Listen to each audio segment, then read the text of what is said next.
Hello and welcome to the Overly Animated Podcast, where we take animation seriously. We talk everything animation here, including Star vs. the Force of Evil, which we'll be getting into right now. I'm Dylan Hysen, and today I'm joined by Michelle Anderer. Hello. And Andy Potter. Hello. We're talking more Star vs. the Force of Evil Season 3 finale, Divide and Conquer, here. We had our recap podcast yesterday with Delaney and April. Find that at overlyanimated.com. Subscribe to us on iTunes or YouTube to not miss any of our Star podcasts. We'll also have a panel coming up. This is second out of three finale discussions, going all out for this huge Star vs. Force of Evil Season 3 finale. And make sure you've seen this. Check out our recap podcast. Spoilers for both episodes, but we're going to get into this. Not as much of a recap here. We're going to dive deeper into some of these big topics coming out of the finale. But since we haven't heard Michelle and Andy's thoughts, let's get those first. Michelle, what did you think of the finale? I liked it a lot more than I thought. I was very nervous about it, but I feel like we dealt with a lot of stuff and it actually felt really satisfying. And just in general, the fight sequences were awesome. And there were two things that I had kind of major criticisms about, but everything else I was really happy with. I was even fine with Starco. That's how fine I was. Wow. Don't say it like that. Don't yeah. say That is how I feel. Even the Starco was fine. Yeah. Maybe better than fine. Implying that Starco is not always incredible, but yeah. Okay. Mm-hmm. We'll dive into Michelle's two things later, but I will see if I can guess them. Andy, what did you think of the finale? I was really worried about this finale because I didn't really see a clear conflict going on. Clearly, Meteora wanted the throne, but the conflict didn't really seem like a finale, like an hour-long special thing to me. But then we dived down really deep into Star being queen, which I just wasn't expecting. I was really blindsided by all of the parallels between this episode and Moon's flashback episode, and it was just incredible. I loved the first half of this finale so much. I loved seeing Star getting more and more worried, more and more stressed out, and the subsequent way that Marco helped her calm down. I loved going back to the magic realm. That was really cool. Star has just grown so much since season 1, and in these two episodes really just exemplify that, and I just love it so much. Mm-hmm. I even episode 2 I was a little less excited about, but it just because it didn't focus on Star as much as the first one. But still, these episodes are great, and I really loved them. I really liked them a lot. Yeah, I think I'm somewhat on Andy's side with the episode 1 being more interesting to me, which I think is not a consensus opinion with what everyone's talking about Conquer and the last 5 minutes of Conquer and everything going on there. And that was production values wise absolutely incredible and probably still the better episode, but just the first half of Divide, seeing Star as queen, that was just really great. Yeah, I was really liking that. So how about one aspect that jumps out at you from the finale you think you're gonna remember most, or the thing you like the most, Michelle? I don't want to talk too much about the last 5 minutes of the second episode, but I will say one thing that surprised me that I appreciated was that they took the time to when Marco decides I can deal with Meteora while you try to find your mom, and start being I don't know, Marco, I don't think you're that cool. And he's did you forget that I've been training with Hekapoo for hundreds of years? How long did he say? It was longer than I thought. I thought he'd been there for maybe 30 years or something. Apparently it's even longer than that. No, I think he said 30. Yeah, he referenced his early 30s earlier. Yeah, it was good. Mm-hmm.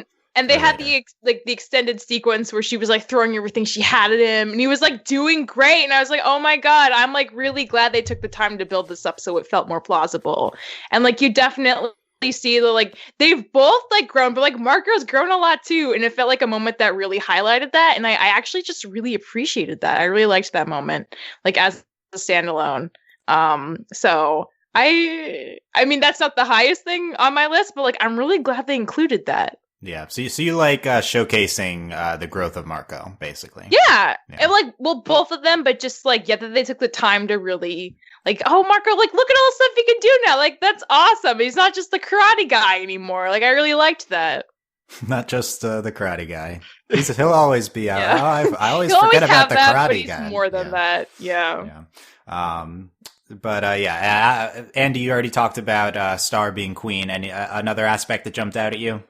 I really, besides like the last 5 minutes of this whole thing, I really enjoyed the Star's ability to plan ahead, her ability to like leave herself all these notes and recordings when she went to the magic realm to remind herself what she was there to do. It really felt like this great, like I was speaking of before, it felt like this great progression of her character. Like she feels like she's actually learning. This feels like a character that's not sitting in one place. And I really enjoy that. I really feel like Star is growing a lot more than she thinks she is. These episodes were about how Star doesn't feel like she's ready to be queen, how she's not ready to do a lot of things, but these episodes were kind of exemplifying why she is ready. She's showing all these great traits that we have not really seen pay off yet until now. Yeah, and kind of along this line, we already mentioned it here, and we did talk about it a little bit in the recap podcast. I think shout out to April for this, and that this first episode, the first 11-minute segment, directly parallels Moon the Undaunted.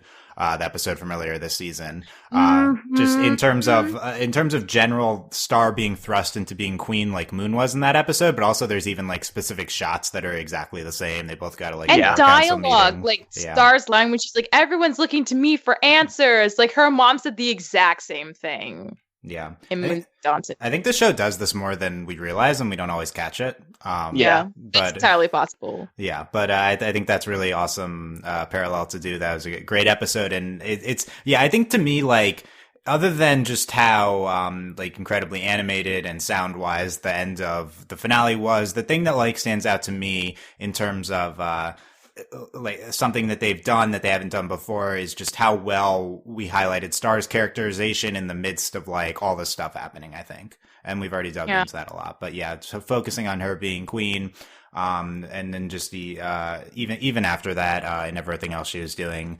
her preparing with the putting all the phones in like her shoes and stuff, that was a great observation as well. So yeah, I think that was that's what really jumps out at me. But let's dive into these the big things that are happening at the end. We can circle back to some of the character stuff, but I need to get your guys' thoughts on Eclipsa and what's going on here, because we were very unsure on the recap whether Eclipsa was acting badly with malice or not at the end. She just leaves. So what's up with Eclipsa, Michelle? I mean, I guess there are multiple ways to read it, but like I'm pretty inclined to think she just wants to go have her own life and not rule and just like be with her monster boo and her transformed into an infant child again. She has the wand. Yeah. Yeah, she has the wand, which might be a problem. I'm not sure, but she also needed the wand to decrystallize her boo, so it makes sense that she took it for that, at least for now. But like, I think she kind of like doesn't want the throne so much as she just wants to go live her life. The thing that she seems to always have wanted, and that everyone was just not okay with before. So I think she might be like out of the game for a while, and I'm kind of happy for her. Like she stopped her kid from destroying everything. If she really wanted the throne, like I feel like she wouldn't have done that. So I think it's pretty clear she's on Star's side, but she also like at this point she wants to go do her own thing and just like have a life and have a family. Yeah, and I think that's like super fine. Okay, so you definitely you think that she's not. This isn't some plot to take back Muni. But that being said, do you think that she was manipulating the situation so that she could arrive back at this place where she can get her family back? Do you think that even if the place she's arriving at is sympathetically, do you think that she was manipulative before that? I mean, it would have to be like pretty subtle because I can't think of any like really specific things pointing to that. Just seeing how this finale panned out. The finale was the last thing I thought, like, well, maybe like it'll reveal something really sneaky about her and it'll all make sense, but then it didn't. And if it couldn't commit to that in the finale, I really think she's just like, she's pretty okay as a person. I don't really think she has an agenda anymore. Yeah, I would say that, except that she's given the wand, but then she leaves. And if she doesn't just leave and act of her own accord and ignore Star at the end, then I would definitely be on board that the show has not depicted her that way, like sneakily at all. But I don't know how to reconcile her actions at the end with the viewpoint that the show has mostly given us of her just being like a good person. I mean, I guess good person's objective, right? I don't think she's going to be a threat to Star or the other humans, I guess. Like, it seems like the reason she needed the wand to me seemed to be just like to decrystallize her boo. And then I don't know what's going to happen. They might like check in with her again, be like, so you left. So you don't want the throne. What's going on? Like, they might have to talk about it, but it doesn't seem like she wants it at this point. It seems like she just wants to be with her family. And the fact that her daughter just transformed into a baby and didn't outright get destroyed seems to also, because like that was the major conflict, right? It was Meteora who was behind like all this like reclaiming the throne. It was never really Eclipsa. That wasn't her thing. So now that she's a baby and she can raise her again to not be as mean, I guess, or whatever. Like, it just seems like she wants a fresh start. She wants to start she didn't have 1,000 years ago, and she finally gets it. And I just think that's like great for her, Do you think she did? You think she did that on purpose? Meteora becoming a baby. I mean, it's hard to say, right? We don't know much about how her spells work. We've only seen them once with Moon using one, so I don't know if she meant to or not. Maybe. Yeah. I don't know. But it could have been an accident. I don't know. It certainly is presented as an accident in the episode, at least from Star's perspective. Yeah, Star's really surprised. Yeah. Okay, Andy. Eclipsa, friend or foe? Where are you standing after the finale? I think the thing is, there's some things that are not mutually exclusive here. Eclipsa can be trying to just have her family. That can be something that's happening, but that's not necessarily mutually exclusive from her being an antagonist in the future. Like, it could just be that her ideal world, her world that doesn't include being Queen of Muni, runs against what Star wants for Muni. That could just still happen. That could still be a thing. Also, we also don't know what Globgor wants. We don't know what he wants. Right. Yeah. So that's also an important part of this puzzle, because we don't know how he acts. We really don't know any of his personality, really. We don't know what he's going to do as soon as he's unfrozen. He could be a lot more mad than Eclipsa is. Okay, so let's say Eclipsa definitely just wants to get her family back, right? Okay, that's I don't contest that as much. But what was she manipulating everyone around her in order to get to that point? Again, same question asked Michelle. Oh, sorry, I didn't touch on that, but I think yes, I am pretty convinced that she wanted that because she obviously knew where Globgor was. She obviously knew that he was frozen, and she obviously knows that she specifically needs a wand to unfreeze him. So with all those things together, I think it's pretty clear that she was trying to manipulate events so that she could get a wand. I don't think she thought it would happen this exact way. I don't think she thought that it would happen while she's also defeating her daughter and while Star is like essentially dying. But I think she did think that she would convince Star to give her the wand for some reason. And now she has Globgor. So I think it's pretty obvious that she's been manipulating people this whole time. Where are we getting the wand thing needed to unfreeze Globgor? I don't think that was explicitly I think you need magic, and I don't think, and unlike the butterflies, I don't think Eclipsa has inherent magic. Yeah, total eclipse of the moon. Did we say that Eclipsa can't use magic without her wand? Was that what we said in that episode? I don't remember. I don't know. I don't remember. Moon can, and I assume she couldn't. But yeah, okay. So probably she needs the wand to unfreeze it. Yeah, I said this on the recap. My big frustration with this finale is that I still don't understand Eclipsa's motivations, and I don't understand whether she's acting with malice or not. And this is the same exact spot we were in after Battle for Muni. Really, this applies to everything else that happens at the end of the finale. It was all cool, but none of it makes any sense. It just doesn't feel like a season finale. This feels like a mid-season finale to me, because it feels like we left a lot more questions unanswered than I was expecting. I mean, I think this is Star's version of a season finale. I guess. To be honest, I haven't ever really connected too much with the show's finales. Like, I think that it gets the epicness of it, but it doesn't, Star's finales never punctuate the season. Like, I don't think this was like a great conclusion to the entire season 3. But at least the other two seasons, if I remember correctly, because again, like you said, they don't really pop as well as some other shows, but the other seasons usually put forward new questions. I don't feel like this season finale even did that. I don't have new questions for the show. I just have like, okay, what did we not answer anything we had like running through this entire season? Like just it just continues the previous questions, basically. Yeah. Also, like, where is Moon? I guess is the new question. Yeah. I mean, that's one of 10. Yeah. Yeah, it's one of 10. So yeah, it's I'm seeing some takes like Conquer's like the best episode of the show and stuff, and I feel bad not loving it as much as everyone else because I think that it's some of the best like production work the show has done. The end of Conquer, but I don't connect with it narratively. There's nothing that's like there's nothing definitive. There's no like movement. It's just a bunch of stuff. I mean, we can go over the other questions that were. That arose after the end of Conquer. We have what's up with Moon? Did Star lose her magic forever? What's up with this Globgor guy? Where did Glossaryck go? He went. I'm assuming because Eclipsa's the rightful queen, he's tied to her now. Okay, let's talk about. I haven't heard that take yet. Let's talk about Glossaryck then. Because we have this crazy moment with Glossaryck where Glossaryck. Now I'm a little mad at Glossaryck. I was not as mad at him as everyone else, but now I'm kind of like, wow. Okay, dude. I've been trying to tell you Globgor this whole time. It's Eclipsa's monster lover, and then he leaves. And he's voiced by Keith David now. What did you think of this moment, Michelle? Oh, I mean, it just like made me really frustrated because I kept thinking like something was going to happen with Glossaryck. And then when it did, it was like, oh, well, I tried to tell you, but you didn't do anything. So, oh, well, goodbye. And so it just like felt like a smack to the face, you know? Yeah.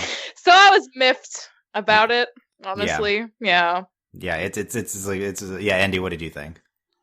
I think this just raises the same questions as with Eclipsa in that does Glossaryck have a plan here? Did Glossaryck do any of this? Plan? Yeah. I still am really confused by Glossaryck. Like I think the joke was kind of funny with Star referencing his new voice actor, but at the same time, I'm just like, what do you do on this show to begin with? Like, are you doing anything? Are we pushing forward a plot? Are we just trying to make the illusion of a mystery going on? Like, I just want to know where any of these characters stand, and we have not learned that at all yet. Yeah, I thought it was a really stupid moment, to be honest. I thought that is that one of your two moments, Michelle? No. Two things you didn't like. I can't even remember my first one, but the other one I definitely have the most about. Oh no, not Tad. Wow, not Tad. Okay, we'll talk about Tad at the end. But never. I did not. This also hurts the finale. I didn't like this moment at all. I mean, I have to assume this was not what their ultimate goal with Glossaryck was, and this was necessitated by forcing them being forced to change voice actors with him. But I don't know. This was it came across as very dumb, I think, in the context of like awesome stuff happening. Has Glossaryck was like a baby when he reincarnated, but now it seems like he's always been 100%. He's just been playing the fool. Yeah, which is stupid. Just yeah, works. Yeah. But Dylan, has Glossaryck ever done anything that's not stupid? Yeah, I mean that is that character, so that's true. I mean, that's not true though. Like that's what was so great about Glossaryck season 2. That's why I liked him, because he was trying so hard to get Star to learn her spells and stuff, and she just didn't care. And it took him leaving for her to like step up and make her own spell book. And I thought like that was the plot thread that was going to continue season 3, and we were going to see more stuff with like Star like learning her own magic and getting stronger, and that didn't happen. And I kept being like, okay, well, Glossaryck's back now, so we got to do something about that with him, right? But then he just didn't, and he was just a dumb like Glossaryck because he said one word the whole time, and nobody knew what it meant. And then he left, so I'm like, well, what's gonna happen with that? Because that was one of my favorite parts about season 2, and I feel like that is still kind of unresolved. So basically, I feel like his own way he is to help Star, but like this whole season really did not seem like he was trying to help Star very much at all. He wasn't trying to do anything. I mean, he claims he was trying to help at the end. He's like, I was trying to tell you this whole time. But so yeah, that's why I was so upset. I don't believe him that he was trying to tell them the whole time. I feel he was being purposely obtuse because that's just what he does. That's his entire character. Mm-hmm. Yeah, he's too self-aware to know like just saying that would lead them to something. I mean, honestly, this moment was too dumb for me to feel the need to like actually read into what it was. Like, I don't care. Like, it's like I don't feel like discussing what it seems like it was just thrown in at the end here. It doesn't seem like it was built up at all. So I don't know if there was an intended precursor to it. And like Michelle was saying, at least there's like some underpinning of motivation with Glossaryck prior to this on the show, and this season it completely dropped it. So yeah, that's what really makes me sad. Like, if you're gonna bring Glossaryck back and have him in the background for an entire season, do something with him. Yeah, this is our huge payoff to him being a baby the whole season. No, that's bad. Like, I think I'd be okay. I think I'd be more okay with it if he didn't actually speak at the end. He just kept saying Globgor, and then we just kind of learned that Eclipsa's monster boo was Globgor. Like, if he was still like a baby, but like trying to help them, but like there was a reason he couldn't tell them more because like, he hadn't developed back to his full like 100% or whatever. But that wasn't even the reason, so it just felt awful. Yeah. Once he starts speaking logically, it's like everything else in the season makes no sense. It just makes no sense why he couldn't tell them earlier. Yeah, it's just stupid. So I don't know. We'll see if we see him next season. Yeah.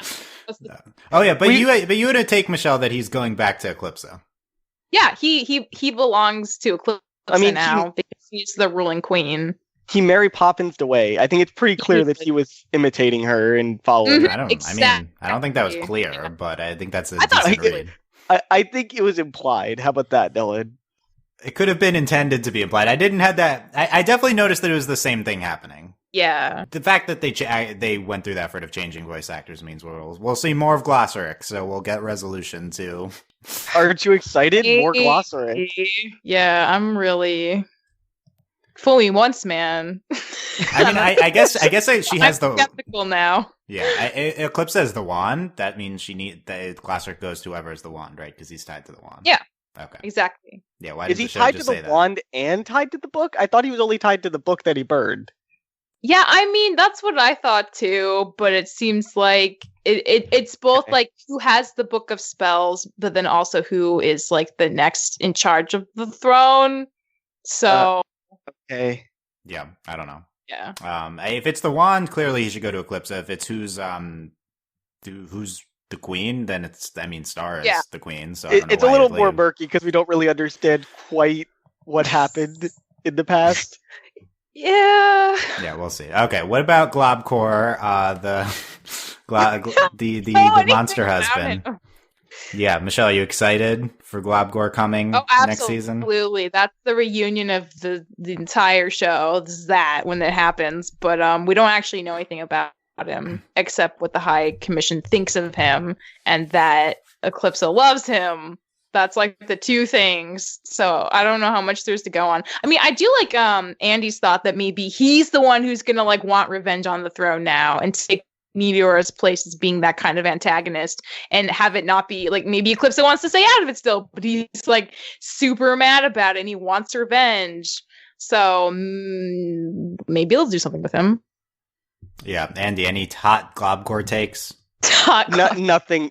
I don't know if there is any hot Globgor. Who's gonna voice Globgor? Who's your pick?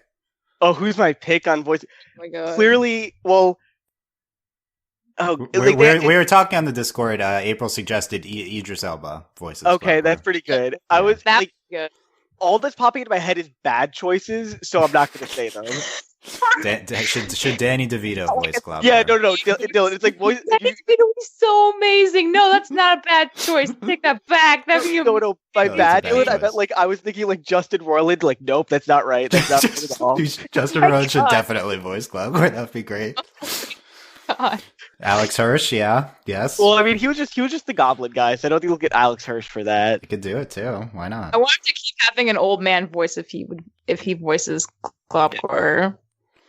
Yeah, we'll see. We'll see who. Okay. It's J.K. Simmons, Dylan. J.K. Simmons, obviously. It's gonna be someone great. Black voice. Oh my God, that'd be so distracting. He's like so many like iconic animated male characters now. So many universes. Tenzin Monster. Yeah. It'd be great, right?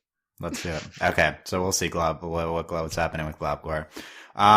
Let's talk Star's powers, because she does this thing where she takes this orange ball out of her body and sends it at Meteora and stuns Meteora, and she says that you want What, you want my powers so much to have them? Or, yeah, you want my power, take it, she says. So, there's kind of been two interpretations here among the fandom. One of which is Star's gotten rid of all of her magic.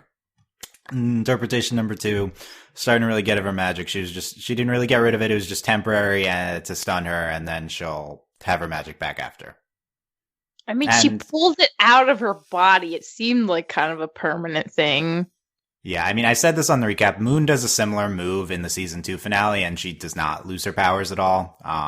In this finale, it's animated more like she's losing her, at least like coming out of her, and it's like orange, the color of her butterfly, and she like goes out of the butterfly form. And it seems like you read this as her losing her magic. I did. It's just like they paired like a really confusingly animated sequence with a really confusing one-liner, and it's just like, I'm not 100% sure. I'm on the side of the fence that she lost her powers, but I could easily see that I'm wrong, just to be clear. But I think we're going down a path where Star doesn't have magic, at least for a little bit at the beginning of season 4, which I think might be interesting with her just trying to be queen. Like, we drop away a couple of other stress factors in Star's life. We focus on her being queen for a little bit, then she somehow gets her magic back. That's the path I'm kind of seeing us on, if it's true.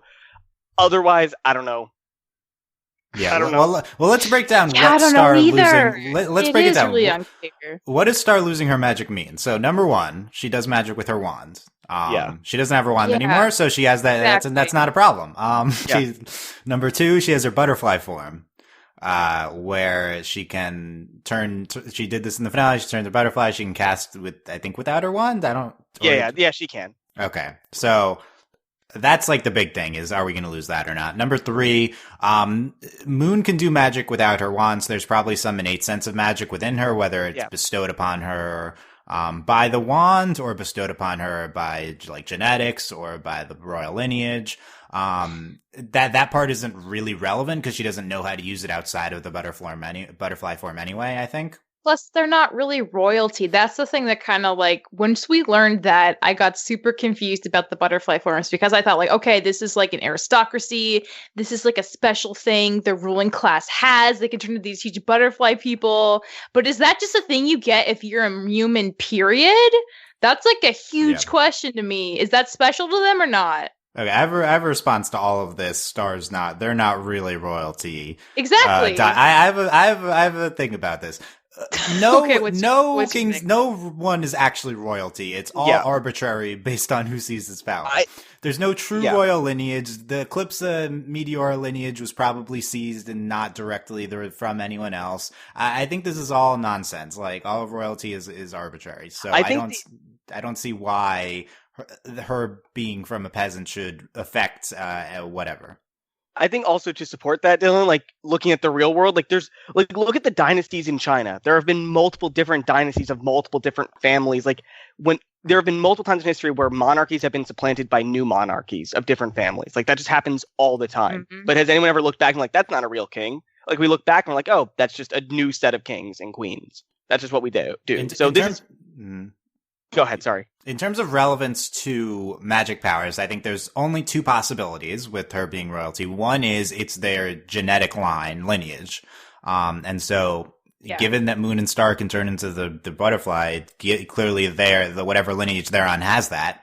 Or number two, it's just something you get when you're king, when you're like queen or a princess. So I don't see how it could be like an exiled monarch, how that could have anything to do with anything. I don't think it's an exiled monarch. It's just like way back in season 1, puberty was one of my favorite episodes, and this idea that like when you hit puberty and you're a human, you get wings and you have this butterfly power. I was like, oh, so this is just like a cool alien thing. But then like because we only ever saw Moon do it outside of Star, I was like, oh, so is it like a royal human thing? But now I'm inclined to think maybe any human on Muni could just go through puberty and get a butterfly power. So I'm just wondering why they haven't shown that for anyone else. I think it seems really powerful, you know? I think it has to be like these forms are somehow related to this weird magic realm we saw this finale and other important episodes. Right. And I think what we've been shown is that Glossaryck shows them to people, has been kind of teaching whoever is the queen about this realm. So maybe it could be linked to that being somehow, because the wand is linked to that magic realm, and having the wand, you're the queen or whatever. So maybe you have to have a connection to that realm, and once you do, you can make that form happen. So maybe maybe Star has lost this form, and no one else has it in the realm right now besides Moon. But if she were to touch the wand or somehow reach that realm again, she would reconnect with it again. Maybe that's all you need. You just need a connection to that realm. That would make sense, because like Queen went there and she seemed like, like we were saying before the finale, it was like, oh, like half her soul's gone, but then she went there and her eye went back to normal and she seemed fine. So yeah, that actually makes a lot of sense. Like even if she has lost her powers, she just needs to get back to the realm of magic and just absorb it back potentially. Yeah. Yep. Sure. Yeah, like that. Possible. That makes sense. I have nothing concrete to say about the realm of magic. It doesn't make any sense. We need to. I have a theory, Dylan. We're just going to mention it. There's nothing else to say really about it. I mean, that's kind of what the show. Like, I haven't talked about this in a while now that I realize, but one of my recurring things I say about Star is that it's the most vague mythology. Yeah, and I still think that's very true.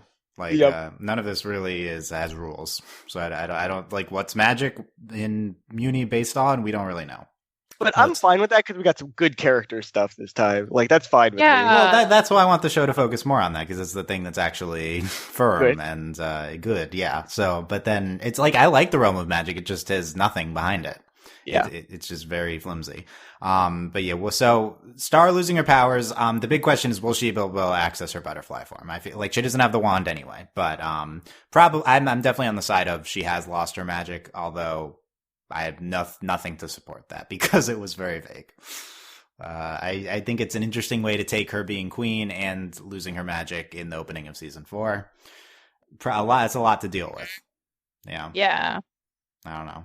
We'll I mean, I kind of feel better about it now that we've talked it out with Annie. Like, oh, if she can just go back to the realm of magic, I guess like we don't have to worry about it. I mean, how's she supposed to access it though? Because she doesn't have her they butterfly found form. all those portals, and they left those very convenient hand marks on the top of whatever that thing was they couldn't get into.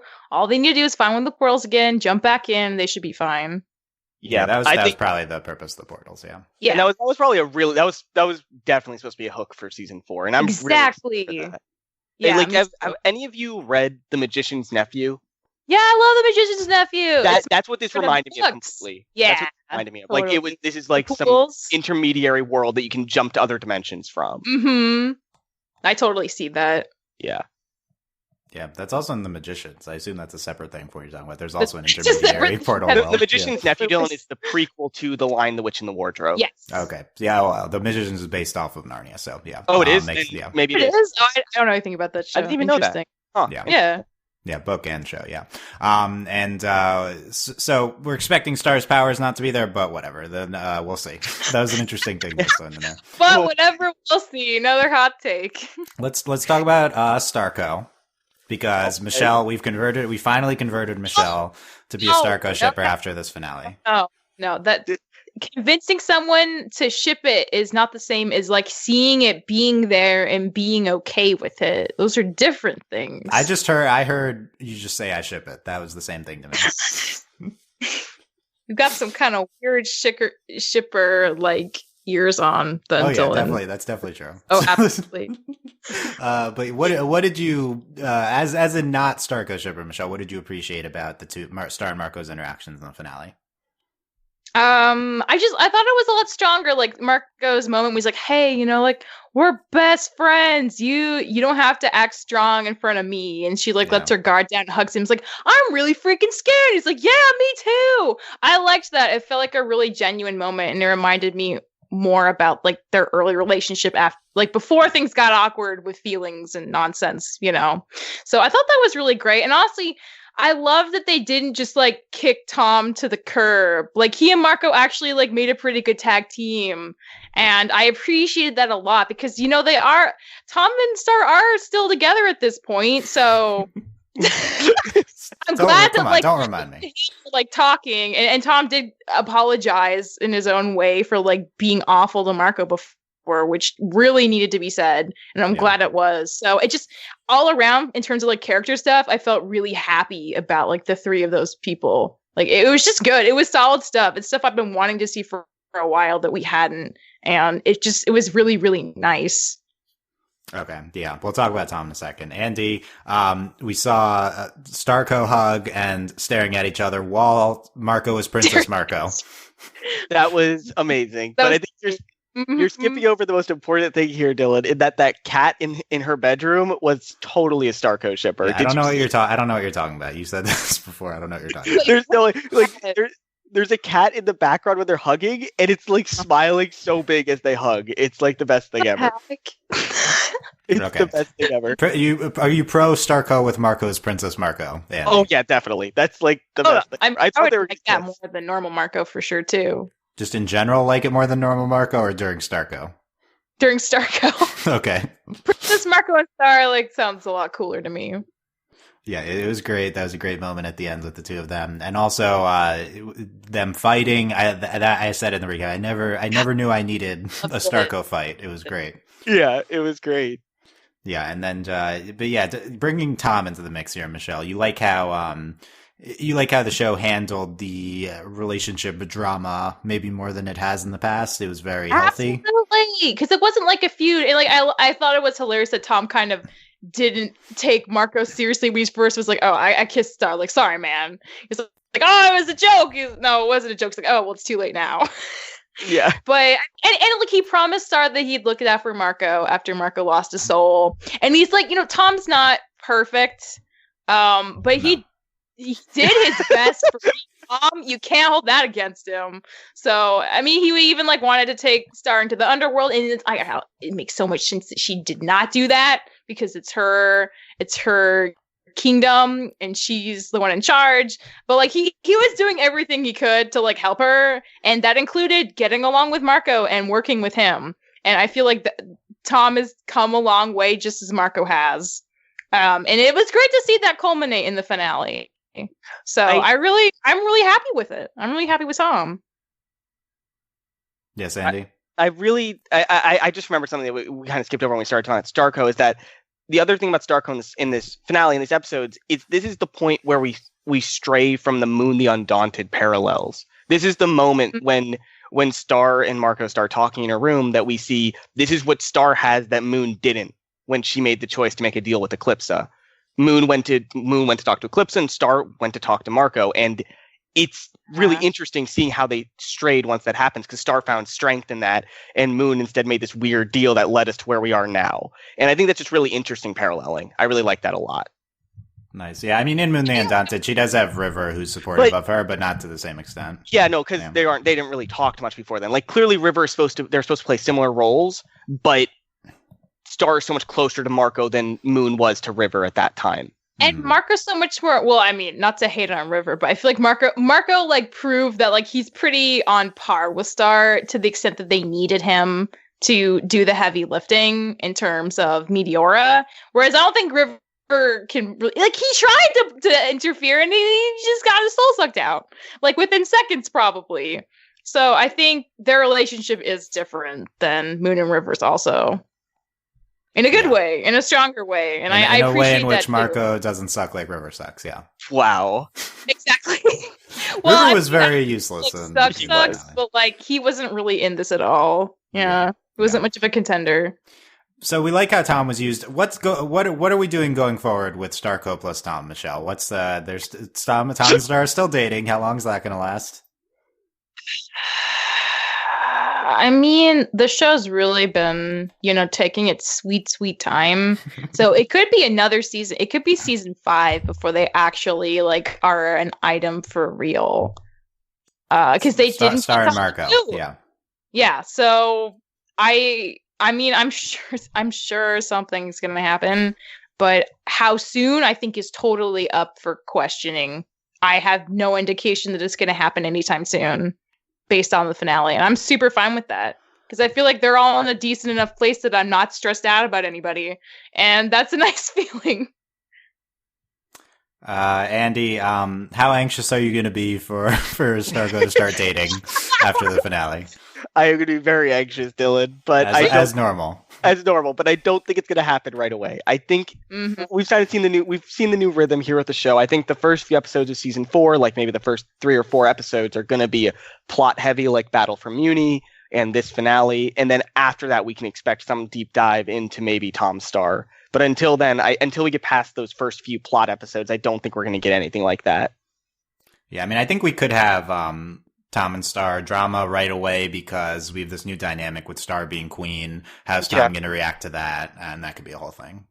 But I don't know if we're going to have time to sit on that until we get past whatever. Right. It depends if Globgor is an immediate thing that's happening. Are we is Star like, we got to go after Eclipsa? Or is it like, okay, well, this is the new normal. Let's just settle in for a little bit. And I think I might be happy if we did just didn't do a bunch of plot at the beginning. Like we just settled into Star being queen. I'd be really happy with that.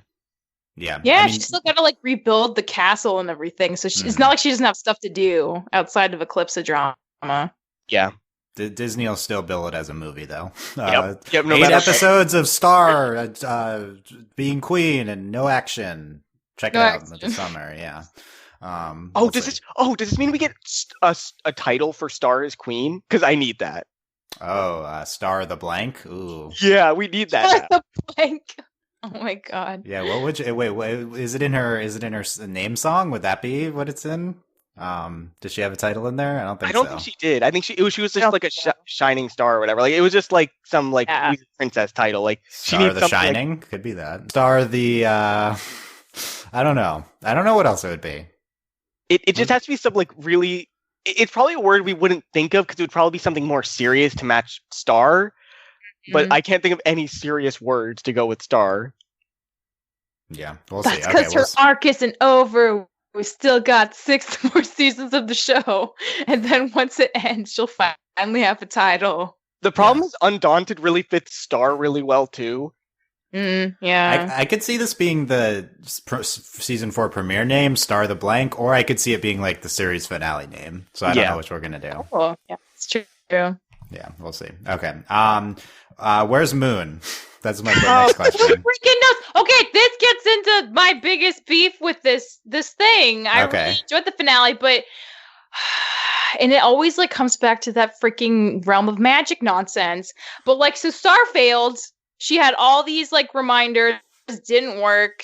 She was gonna stay there forever. Unicorn pops out of nowhere and is like, oh, you shouldn't be here. You shouldn't be here either. Goodbye. The uniform does the whole thing. Marco and Tom and Kelly and all of them have been fighting off the foreseeable threat to their kingdom. Star failed. Unicorn Ex Machina appears and just sends them back. Star doesn't through her own strength come out of this spell of the magic world. Unicorn just poofs her away. That's so it just makes me so mad. Nothing. What was the point of Star even trying to, be prepared if the unicorn was going to come along? I just hate that. It seems too easy. Yeah. So you don't like that it didn't end up doing anything. No, also, the realm of magic stuff also ends up being pointless. We're at the same place where we start good end. And I will say the Star did create that unicorn at the very least. At least she made it, but I don't know if that counts. It's still Deus Ex Unicorn. That's still what it is. Yeah. Okay. That was one of your 2 things, Michelle. What was the other thing? That one I don't remember anymore. I'll have to watch it again. But that was the big one. That was the super big one. Did you like the realm of magic stuff overall? No? I liked it more. I liked seeing her and Moon just be excited about everything and jump through all the portals together and run around. I actually thought that was really cute. And their dynamic is so fraught with Moon wanting Star to act a certain way and Star trying to do her own thing that seeing them completely out of that dynamic was really enjoyable. So I like it more than the last time we were there. Yeah. No, Deep Dive was great, but this is also great. Andy, what did you, where's Moon? Where's Moon could be, Dylan, there are literally infinite dimensions, I feel I don't know idea. Oh, so you don't know. You're not, we have no idea. We have no indication of where she could be. It's super mystery. Is that the Star D&D, the quest to find Moon? Is that what that is? Dude, we could do that next time, Dylan. That's are we gonna spend when's Moon coming back? Are we spending season 4 looking for her, or is she just gonna be back soon? I think it's gonna be a subplot. Like, either Star's gonna stay and, like, work on fixing the kingdom, or she's gonna go quest for her mom. I think those are two equal options. Yeah, I don't know. Yeah, we'll see where Moon is. Haven't talked a lot about Meteora. Michelle, do you like Meteora in the finale as our villain? No. She just becomes kind of a plot thing. And then she goes away and becomes a baby, so she's not going to be doing anything for the next, like, 20 years. So, yeah, I mean, she just kind of became, like, a big monster, and her mom totally just, like, turned on her, which is really, that was heartbreaking to me. Like, I was so surprised that Eclipsa, based on, like, everything the Mumin, like, kingdom was done to her, that she would just, like, do this to her kid. Like, that's why I also, like, she must be on Star's side to be able to do all that. So, I mean, Meteora, like, I feel like she had a lot of potential, but I feel like the show has definitely kind of closed the book on her for the foreseeable future by babyifying her. So I think it's a little unfortunate there wasn't more going on there. Or that she could have become, because we were thinking, like, remember, like, oh, like, maybe she'll be, you know, the thesis, like, she'll be the thing that will bring the monster and humans together because she's, like, both. But it seems like they decided they didn't want to do that, and I think that's kind of a shame. So I think we're, like, done with her, and I'm a little bummed out because she just turned into a monster, and that was kind of it for her story, it seems. Yeah, I mean, she's not important. We're not necessarily dropping the mutant monster thing. She was season 3B. That was what she was. Yeah. I think that's a little sad. Which is too bad considering she was really interesting in, like, schools and stuff, her background. Like, I really liked watching that stuff. Yeah. I thought she was engaging in the finale here. I think she ultimately wasn't going to serve a larger purpose. I don't mind what we did with her. That's not in my top 5 frustrations with the finale. I think that she's pretty engaging here. I had no long-term visions for the character. I mean, I do think the big frustration is that we just did nothing with human monster conflict in the finale, and that does relate to Meteora, and that could have been a good impetus for that, exactly. But we just didn't do that. Yeah. I don't know. And in terms of the Eclipsa the thing, but what if she was not really attacking her or trying to kill her? What if she knew she was going to turn her into a baby all along, and that's what she wanted? The only thing that would make sense with that is if for the wand to give someone power, they had to give it over willingly. But we've had no indication that that's the case. Like, that's the one thing, like, if Eclipsa was planning this whole thing so that Star would trust her enough to, like, willingly give her the wand, and that's what she needed to go save her boo, that'd be one thing. But, like, Star gave the wand to Marco. I mean, people have taken the wand, and she took the wand from Star without asking before to defeat her daughter, and it worked fine. The wand, like, turned into the umbrella and worked for her, and it was okay. So I don't think she needed, like, a recognition from Star. So you're saying, why didn't she just take Star's wand earlier? If she was evil, I feel like she would have. So I feel like that just adds credence to she didn't have this super plan. She's just doing her thing. I think the issue is that Meteora threw her plans completely out of whack, and that her plans pre-Meteora might have been completely different. And so we still have no idea what her end goal is here. Because I think she was playing the long con for a while there at the beginning of the season, because there was nothing pressing her to move forward with anything. Like, she was, if her plan was malicious, she was successfully tearing the butterfly family apart just by existing, essentially, by slowly just sitting there and waiting for them to have the trial and stuff like that. But once Meteora showed up, she became much more active. Her role just flipped completely. So I think she had a plan before. We never really knew what her goal was. We still don't know what her goal was, but it changed. It changed into a new thing. We didn't know. And that's all we know. We don't know what her the goal changed. Yeah. I mean, I think that's totally possible. And there's still, like, a lot of, like, relatively shady stuff that also doesn't go explained unless that's just, like, how her personality is. But yeah, it is kind of a question mark thing. But I don't think she's done anything outright that we can point to be like, oh, she for sure, like, knew. Yeah. Also, speaking of Eclipsa using the wand, did anyone get, like, really strong Dumbledore vibes when she was, like, magic? Eclipsa is Dumbledore. Wow. No, it really reminded me. It reminded me a lot of the magic fight between Dumbledore and Voldemort at the Ministry of Magic in movie 5. Like, she just seemed to be using it so much more fluidly than other people we've seen. She just, like, created stuff really easily. Like, she used spells, and they didn't really do what she said, if that makes sense. Like, she would say a spell, and then she would do something completely different with it than I was expecting. Like, with the Velvet Inferno. I think it's also like an adult steps in now, and it's like, okay, this is completely different. Someone who actually knows what they're doing has arrived on the scene. It even seemed more smooth, though, than Moon's magic, because Moon just always shot, like, laser blasts, essentially. Yeah. I think Moon is the Sirius in this equation, but yeah. Sure. Yeah, it's a good comparison. But yeah, I have no idea. Shrug to all of this talk of the motivation. We don't know.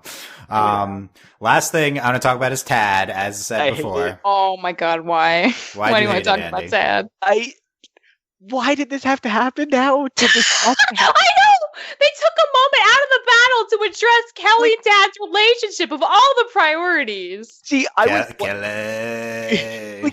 That's the part, Dylan, that's the part that killed me, because I was okay with Kelly being like, yeah, I'm strong and independent. But when we had to keep turning to Tad on the ground, just saying that over and over, I'm like, Kelly. I wanted to punch him. At the last time. Not because I cared about the relationship, but because I'm like, you're literally taking time out of this episode to do this. Please stop. Kelly. Yes. Strong agree. I love Tad. I love Tad. Somehow that makes perfect sense, Dylan. Oh, wow. Shots fired, jeez. Like, I love Kelly in this scene, to be fair. Kelly was great. Yeah, it just makes no sense that they put it there, but I don't know. I also want to say that I love that she didn't really care at all that her hair was gone, which is like completely different than all types of other, like, what am I looking for the word? The representations of women in media. Like, every other woman that I've seen, like, would be like, oh no, my hair is gone, but she just didn't even care. She didn't care at all. I would be concerned about my TARDIS hair being zapped away. Like, but she doesn't care at all. She's just like, yep. It's mad about Tad. Does Kelly utilize her TARDIS hair? We're talking about this. Is it just all Tad? Like, does she store things in there? I think she's used it before, but not in this finale. Yeah, not recently. I think that's a solid storage space there. That's a good... Like, it's hammer space. Like, she should be using this a much... Like, maybe that's where she's getting all her swords. Yeah. Enough in her pockets. Gotta be the hair. Okay. Michelle, any last thoughts or other things from the finale? I liked it way more than I thought, and that makes me really happy, because I think I was sometimes very confused about things, just like why we were focusing on certain things and where plot things were going, because we have so many plot things that still could use some, time on. But this finale, like, in hindsight of all that, I think was, like, pretty strong, honestly, compared to the season overall. So I just feel, like, honestly pretty good about it. Like, outside of the Unicorn Ex Machina, I think it was, like, pretty solid. And I'm excited. I'm legitimately excited for season 4. Yeah. Andy. I mean, I'm just excited because we're moving forward with relationship stuff. Starco is on the horizon. We got blushing this episode, Dylan. That means that it's 100% confirmed. Like, it was already 100% confirmed. But I mean, it was, Dylan. But that blush was great. That blush was like, Star, Marco, you know how this ends now. Just stop. Like, stop pretending like there's still a relationship going on with Tom. Like, Star. Relationship beard is what you're saying? Yeah, she is. That's all he is. Like, he didn't even, like, acknowledge Star was his girlfriend, really, at any point in this. Like, the only time... time for that. And I mean, like... at the very least, I'm glad Tom didn't get mad that Star was hugging Marco, who is essentially dead. Like, I'm glad he didn't do that, because that wasn't the time. Rip Tom Star. It's done. It's dead. It's dead. It's over. It's dead, Dylan. Like, that, like, anytime two characters hug and blush, any other thing happening is dead. It doesn't matter. Season 4 opens and they're already broken up off screen. Yeah, it's good. That would be incredible. And then season 4, all it is just their relationship, Dylan. It's Starco season. Yeah, it's all it is. Yeah. There's no conflict. Globgor is still frozen. Nothing happens. Globgor's still frozen. Yeah. Oh my god. There's no point. That was it. Okay. Yep.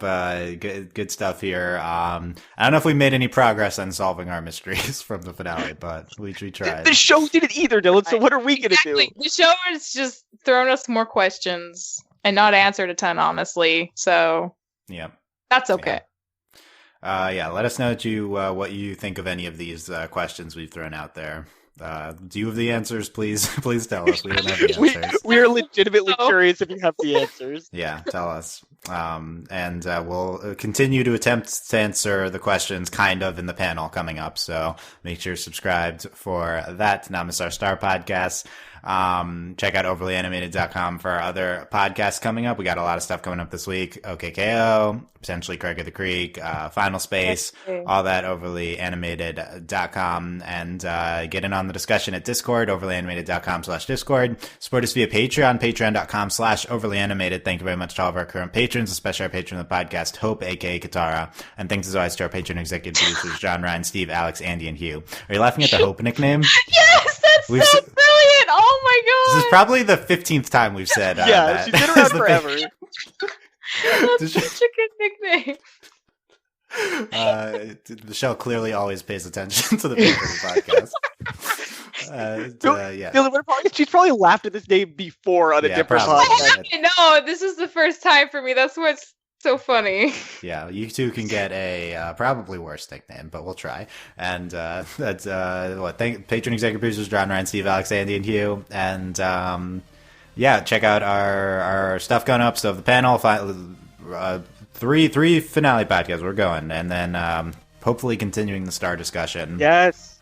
Into the off season, but we'll see. Thanks for listening, guys. We will see you next time. Bye. Bye.